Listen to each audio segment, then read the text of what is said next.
আমি চুপ্পুর কাছে গিয়ে আর শপথ দিতে চাই না, এটা সম্মানিত না, এটা গণ অভ্যুত্থানের সাথে বেইমানি করা হবে যদি আমাদেরকে এখনো চুপ্পুর অধীনে শপথ দিতে হয়। ৭২-এর সংবিধানের অধীনে শপথ নেওয়ার জন্য ২৪-এ ১৪০০ লোক জীবন দেয় নাই। এই সরকার ১০৬-এর সরকার না। পলাতক ক্যান্টনমেন্টে থাকা বিচারপতি দিয়া অ্যাপেলেট ডিভিশনে জাজমেন্ট হয় না, এটা প্র্যাকটিক্যাল না। যারা আমরা নির্বাচন চাই, আপনি ১০৬-এর সরকারের কাছে নির্বাচন চাইতে পারেন কিনা?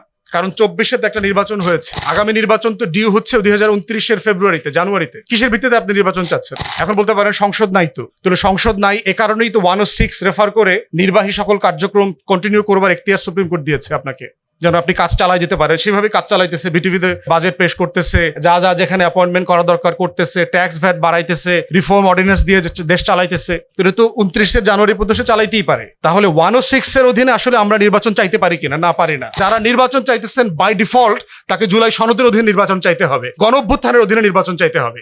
আদারওয়াইজ ফেব্রুয়ারিতে নির্বাচন চাওয়ার কোনো এখতিয়ার নাই। এখন প্রশ্ন হচ্ছে যে ইনস্ট্রুমেন্ট কি হবে এটাকে বৈধতা দেওয়ার? বিয়ে শাদী ছাড়া তো সন্তান হয়ে গেছে, ভাই এখন বিয়ে পড়ায় দেন, ইজি তো। এখন হুজুর ডাইকে বিয়ে পড়ায় দেন, এখন কাজী ডাইকে নিবন্ধন করেন, সুযোগ আছে তো। আমরা যে কাজটা ফেব্রুয়ারিতে করতে চাই সেটা এখন করতে সমস্যাটা কোথায়? এখনো বলছি ভাই আরো ৫ বছর পরে করব। Is it part of the nation building? Is it part of the state building? আমরা কালেকটিভলি যে রাষ্ট্রটাকে এগিয়ে নিতে চাই,